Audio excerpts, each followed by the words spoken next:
Je remuais du miel dans mon thé quand le téléphone a sonné. Numéro privé. J'ai failli laisser filer l'appel vers la messagerie, mais quelque chose m'a poussé à décrocher. Mademoiselle Hartley, dit une voix d'homme. Ici Kyle d'Everest Mortgage, je vous appelle pour faire le point sur le paiement manqué concernant le bien de l'avenue 16. Je clignai des yeux. Pardon, quel bien, exactement? Un silence s'étira à l'autre bout de la ligne. La maison dont vous êtes copropriétaire avec une certaine Marissa Hartley. Mon cœur s'effondra. Marissa. Ma sœur.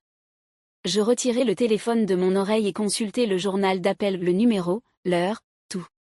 Ce n'était pas une arnaque. Je murmurai, il doit y avoir une erreur. Je ne possède aucune maison. Il énonça l'adresse.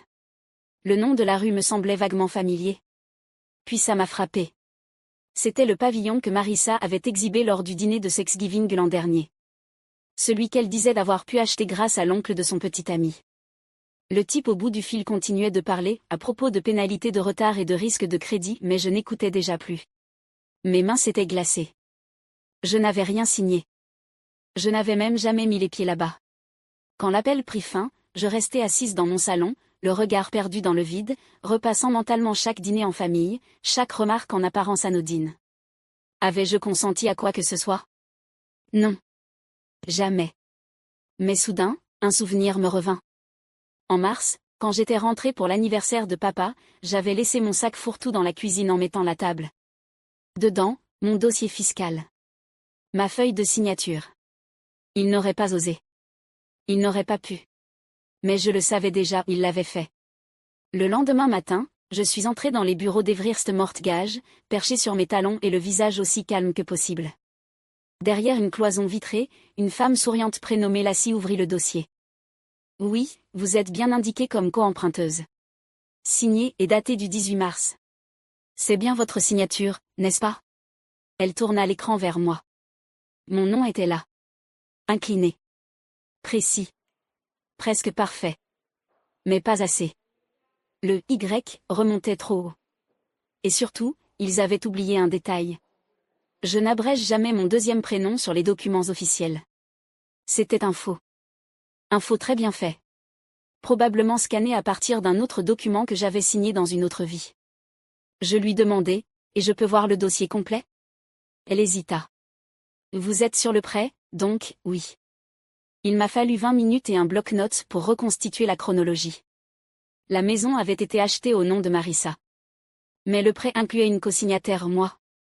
Ajouté rétroactivement via des documents complémentaires. Un notaire avait validé le tout. Un nom qui ne me disait rien, Reginald Sharp. J'ai pris une photo du document. Du cachet du notaire. De la date. Puis j'ai posé la question qui m'a achevé. Combien reste-t-il à rembourser? Lassie jeta un œil à l'écran. 462 000 $ et 21 cents. Ma gorge se serra. Je suis sortie du bureau dans un état second. Mon nom n'était pas juste sur du papier? Il était enchaîné. Et soudain, tous ces dîners chaleureux en famille. Les anniversaires que j'avais financés. Les reproches voilés sur mes absences. Ce n'étaient pas des souvenirs. C'était un piège. J'ai conduit tout droit chez mes parents. Maman taillait ses rosiers dans le jardin. Ses mains gantées, théâtrales et précises. Evelyne, dit-elle, surprise. Tu aurais pu appeler. Je n'ai pas souri. On peut parler? Elle m'a conduite à la cuisine. A servi du thé glacé comme si on avait juste à rattraper le temps perdu. Je ne me suis pas assise. Je suis au courant pour le prêt hypothécaire, ai-je dit d'un ton neutre. Je n'ai rien signé. Mais mon nom figure sur l'emprunt. Elle a cligné des yeux puis a ri. Elle a vraiment ri. Oh ma chérie, ce n'est que de la paperasse. Tu es tellement douée avec les finances. Tu l'aurais fait de toute façon. Mon cœur battait à tout rompre. Tu as falsifié ma signature. Elle n'a pas nié. Elle a juste incliné la tête. Tu avais laissé tes papiers ce jour-là. Je me suis dit, quelle différence? Tu aides toujours la famille. C'est à ce moment-là que papa est entré, se frottant la nuque. Ta sœur avait juste besoin d'un petit coup de pouce, c'est tout. Tu gagnes plus qu'elle. Je me suis tournée vers lui. C'est illégal. Il a détourné le regard. Et c'est là que Marissa est descendue. En leggings de yoga, maquillée à la perfection. Elle n'a pas scié. Elle a simplement siroté son latte au lait d'avoine. Tu avais dit que c'était bon? Dit-elle avec un haussement d'épaule parfaitement étudié. Et ne me dis pas que tu changes d'avis. Je l'ai regardé fixement. Je ne t'ai jamais donné mon accord. Marissa sourit comme si elle regardait une sitcom. Alors pourquoi est-ce si facile de t'utiliser? Son cabinet se trouvait coincé entre un pressing et un salon de manucure. Aucune enseigne tapa accent grave l'œil. Juste une petite plaque en laiton. Henry Callaway droit immobilier. Il ressemblait à un vieil oncle à la retraite. Manches retroussées, grosses lunettes. Et une cravate qui n'était plus à la mode depuis Clinton. Mademoiselle Hartley, dit-il en me faisant signe d'entrer. Vous avez dit qu'on avait mis votre nom sur une hypothèque sans votre consentement? Je hochai la tête en glissant les documents vers lui. Henri les lut lentement, fredonnant à mi-voix. Comme s'il résolvait une grille de mots croisés. Après un long silence, il dit. Vous n'êtes pas la première? Mais vous êtes peut-être la plus futée à vous présenter avant que la maison ne parte en saisie. Je ne dis rien. Il se renversa sur sa chaise. Et dites-moi ce que vous voulez, mademoiselle Hartley. Vous voulez qu'on les arrête? Ou vous voulez le contrôle? Je levai les yeux vers le plafond. Pensant au sourire satisfait de Marissa. Au haussement d'épaule de ma mère. Au silence de mon père. Le contrôle, dis-je. Il sourit. Pas chaleureusement, avec compréhension. Alors il vous faudra de la patience. Et des preuves. On ne crie pas, on se positionne. Vous n'êtes pas ici pour vous venger. Vous êtes ici pour récupérer le terrain qu'ils ont construit sur votre dos. C'était la première fois que quelqu'un mettait des mots sur ce que je n'avais pas su formuler. Ils ne m'avaient pas entraîné dans leur embrouille par erreur. Ils comptaient sur le fait que je sois trop loyal pour riposter. Henri fit glisser un bloc-notes juridique vers moi. Commençons. Le plan n'était pas bruyant. Il ne reposait pas sur des cris ni des ultimatums lancés depuis le perron. Il commençait par de la paperasse. La même arme qu'ils avaient utilisée contre moi. Henri déposa une demande de retrait de l'acte de renonciation pour rompre ma responsabilité. Mais seulement après qu'on ait effectué une vérification complète du titre de propriété. C'est là qu'on découvrit quelque chose d'étrange. Le prêt n'avait pas été revendu. La banque le détenait encore. Et sa patience s'amenuisait. Ce qui la rendait ouverte à la négociation. Sous la direction de Henri, je créai une société de fiducie privée. Granit LLC. Et je fis une offre à la banque. Nous rachetions l'hypothèque. À un solde réduit. En espèces. Discrètement. Sans bruit. Sans titre. Sans nom. Juste une clôture propre. En moins de 2 semaines, le prêteur accepta. Et tout à coup, la dette m'appartenait. Mais la maison? Pas encore. Sur le papier, Granit LLC n'était qu'un fonds d'investissement parmi d'autres, rachetant un bien en difficulté. Pour ma famille, rien n'avait changé. Mais en réalité, le piège s'était déjà refermé. Marissa avait déjà manqué de paiement. Elle n'avait aucune idée que son prêt avait été réaffecté. Aucun soupçon que sa nouvelle créancière, c'était moi. Henri jeta un œil au document final et tapota la ligne de signature. « Vous voulez utiliser un autre nom ?» demanda-t-il. Je secouai la tête. « Non. Qu'il le voie au moment voulu. Parce que cette fois, je ne nettoyais pas le désastre. Je préparais les conséquences. Je ne les ai pas appelés. Je ne les ai pas prévenus. J'ai simplement attendu. Marissa a raté un 3e paiement. La période de grâce prit fin.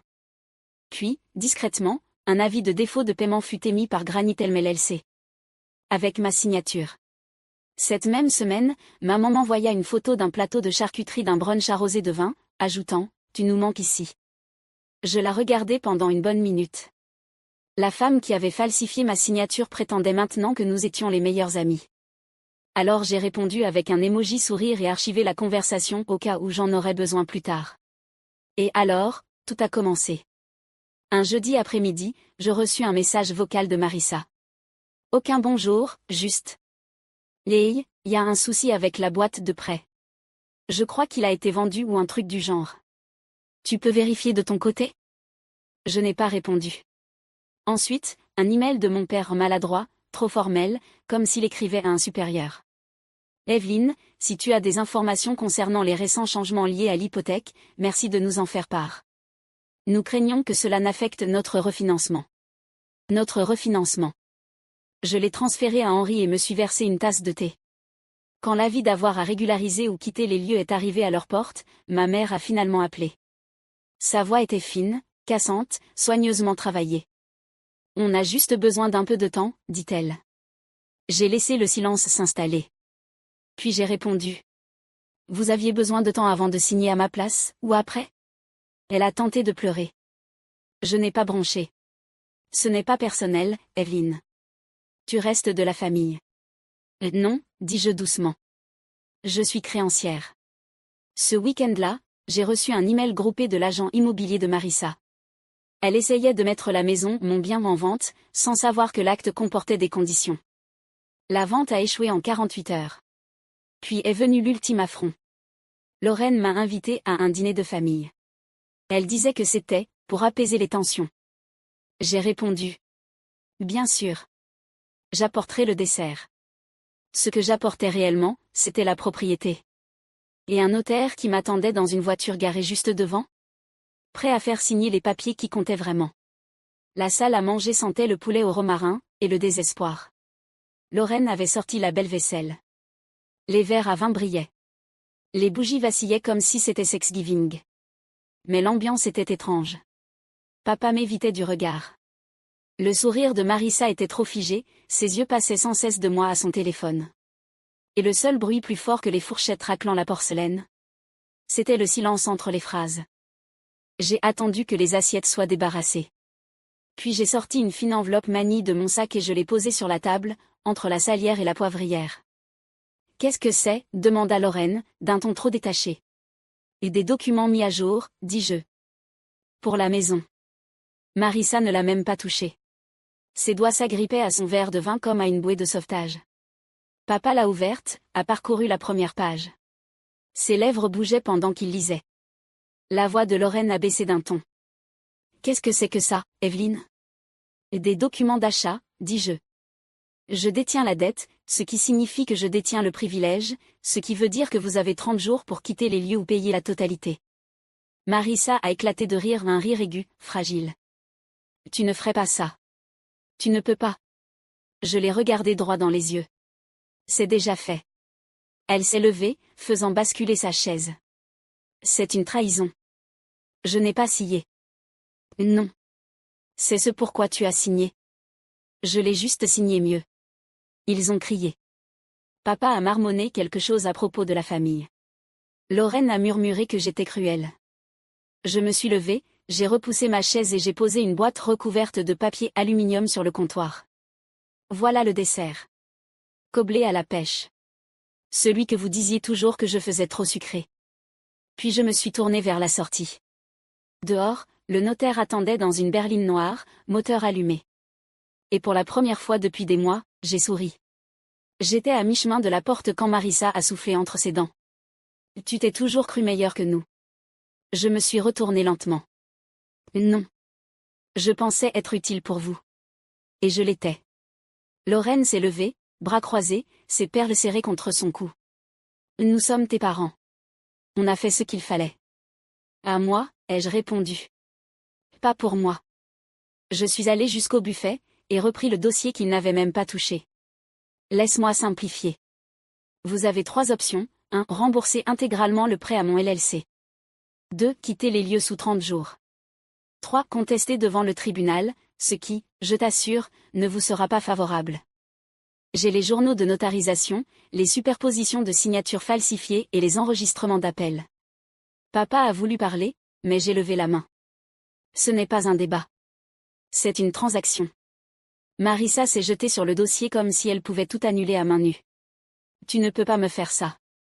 J'ai une carrière. Des gens me suivent. Alors dis-leur la vérité, ai-je dit. Et dis-leur comment tu as volé le nom de ta sœur pour financer ton style de vie soigneusement mis en scène. Silence. Celui qui vibre doucement. J'ai sorti un contrat vierge de mon sac à main, les posé bien à plat sur la table. Option 4, ai-je dit. Signe ce transfert volontaire, et je t'autorise à louer la suite d'amis au tarif du marché. Pas de vérification de crédit. Pas de garant. Marissa le fixait comme s'il allait la mordre. Les mains de Lorraine tremblaient. C'est papa qui a finalement demandé.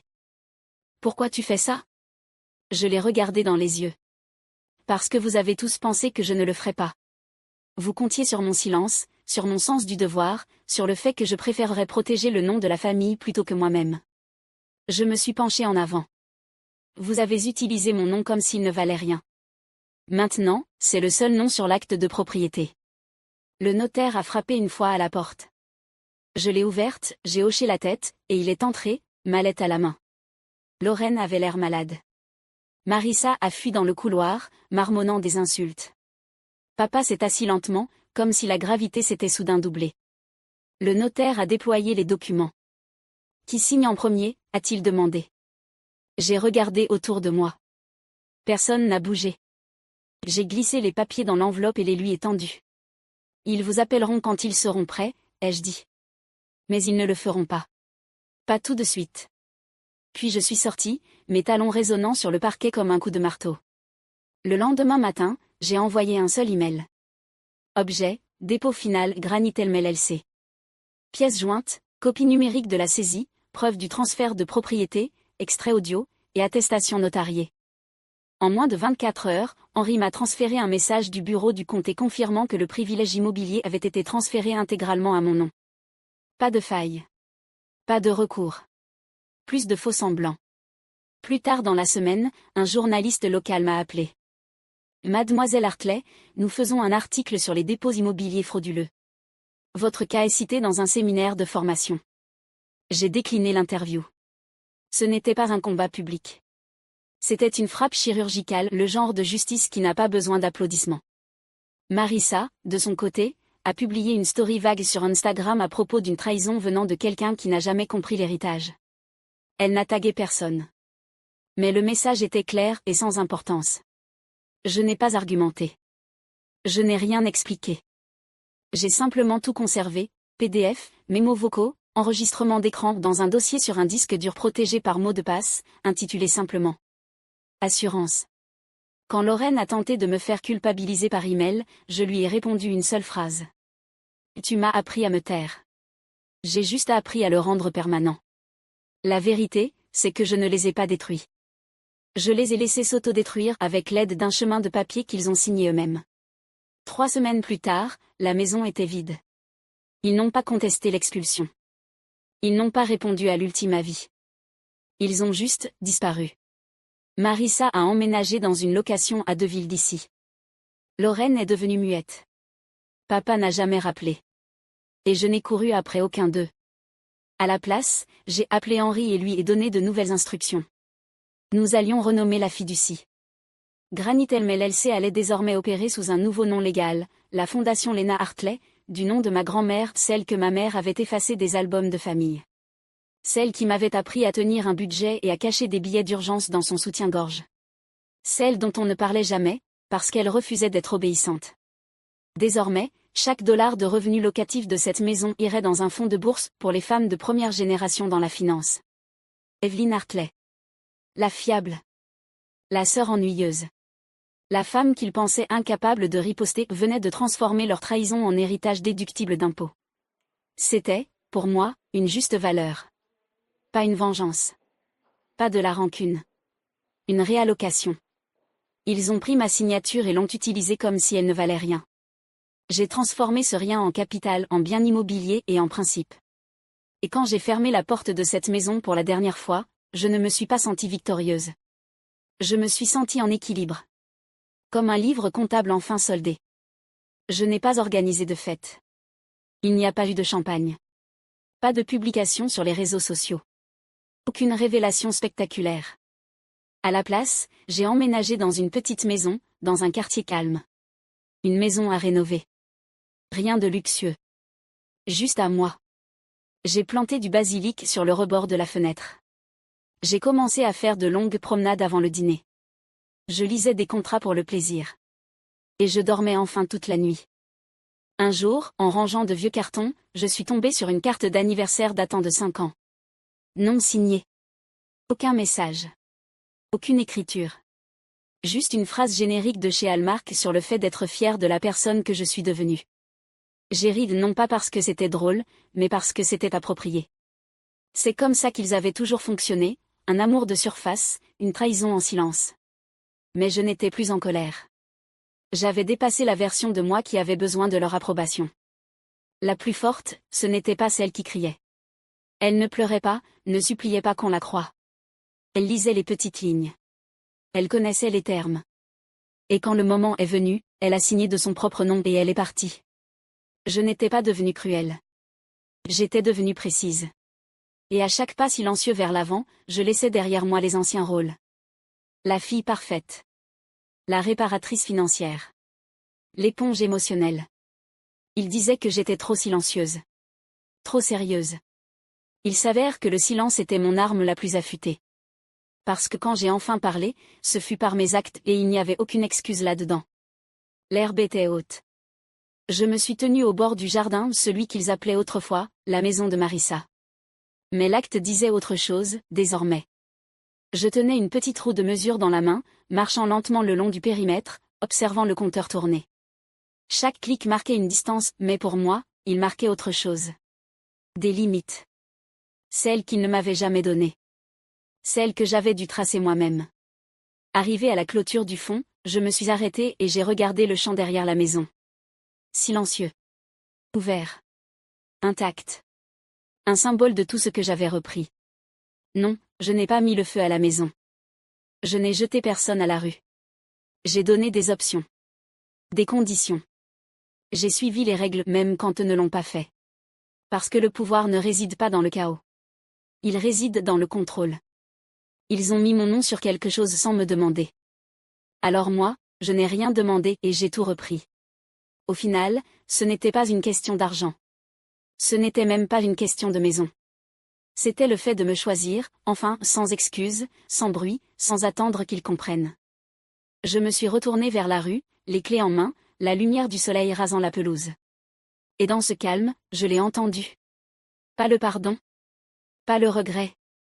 Juste le son de la paix. Ils ont construit cette maison avec des signatures volées. Je l'ai reprise avec le silence. Et j'ai tracé la limite de propriété avec mon propre nom.